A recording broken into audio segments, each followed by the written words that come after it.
Hey everybody, it's Taki117 back with Taki's Space Program, and here we have a purpose-built satellite. This is actually going to complete a couple contracts. Specifically, I'm going to be putting it in a polar orbit,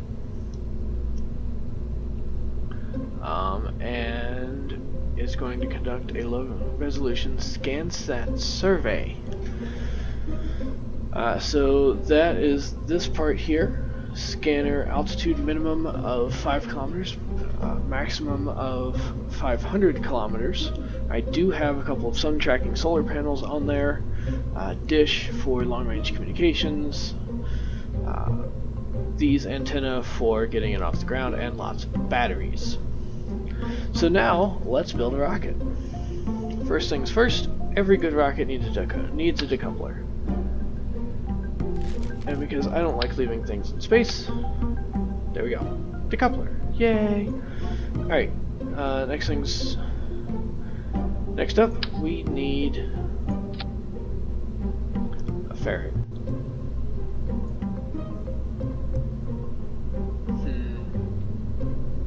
Don't like that those stick out of that particular fairing. So this might actually get a wide fairing. No, I don't want to do a wide fairing either. Grr. So we're going to see if we have some different antenna we can use.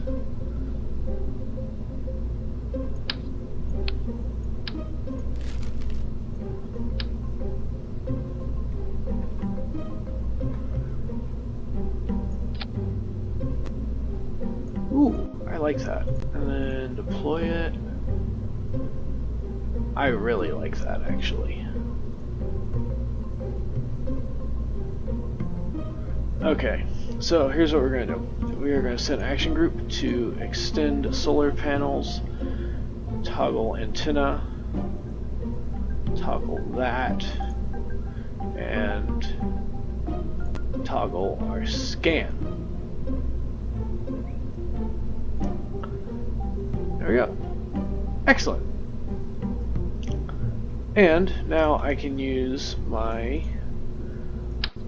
1.25 meter fairing. Ta-da! 1.25 meter fairing. Clamshell deploy on so I don't get confetti everywhere. I do want a short fuel tank. So we're going to filter by cross-section, 1.25. We're going to do fuel tanks by cross-section. Here we go, 1.25. And I want something short.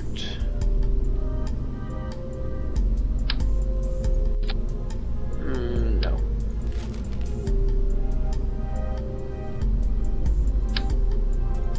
There we go. Actually using a stock fuel tank.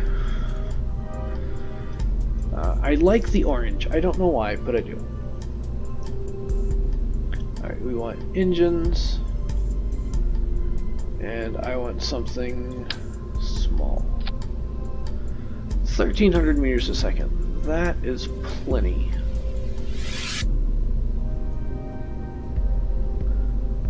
Actually, what I think I'm gonna do...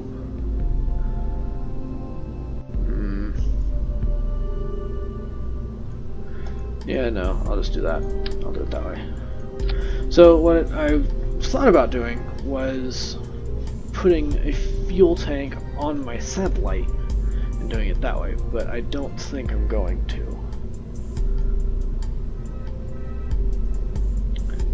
Need another fairing. Just like that. Need more fuel tanks by cross-section.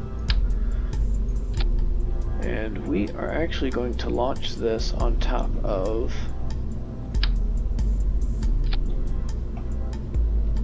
what amounts to a redstone rocket. Let's see if I can find... There's a standstone engine. Aerodynamics. There. Control surface.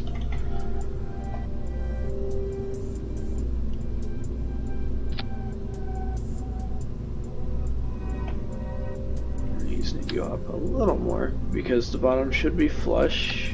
There we go. Those are the guide fins. Perfect. Need a launch clamp. Boop. Excellent. Excellent, excellent.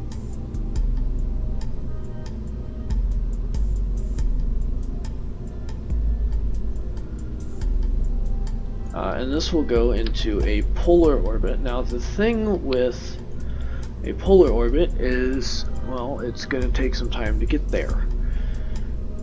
So I will call this ScanSat-1. I'm very inventive with my names if you haven't noticed. Something else we have is the Explorer-1. Yeah. Sort of. But basically I just need to reach orbit and then transmit science, which is easy, especially for this rocket. But anyway, that's enough building.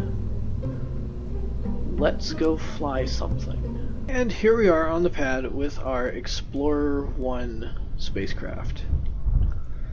This also gives me a chance to take a look at where it wants my... Ooh. I don't like that. That is a very large orbit, so hopefully, definitely more than 500 kilometers.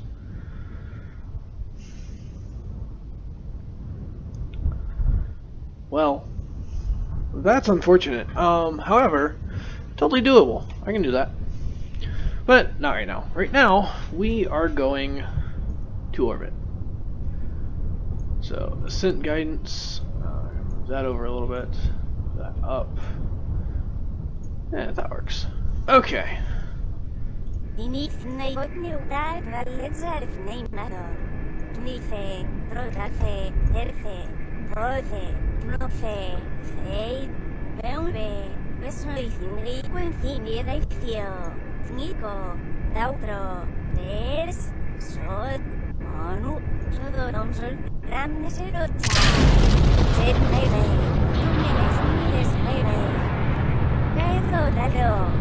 Getting our roll program. Ooh, too much roll. A little bit of an oscillation, which is fine. Our guidance program can correct for that. Hopefully it will correct for that. Putting this in a 100 kilometer orbit. So we'll see how that goes. The actual Explorer-1 spacecraft was in a very eccentric, very inclined orbit. This one will not be, simply because the nature of the beast. Lots of roll going on here. I'm not sure what's going on. Very strange that we're having so much roll. But we should be okay. Should be good. A little trouble getting down where we need to be because of this roll. Spending more time correcting the roll than we are pitching.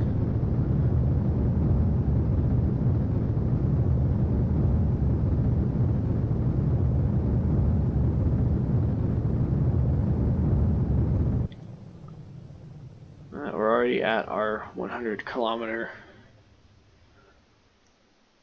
apoapsis. No, I've lost connection. So, we are going to launch a different rocket.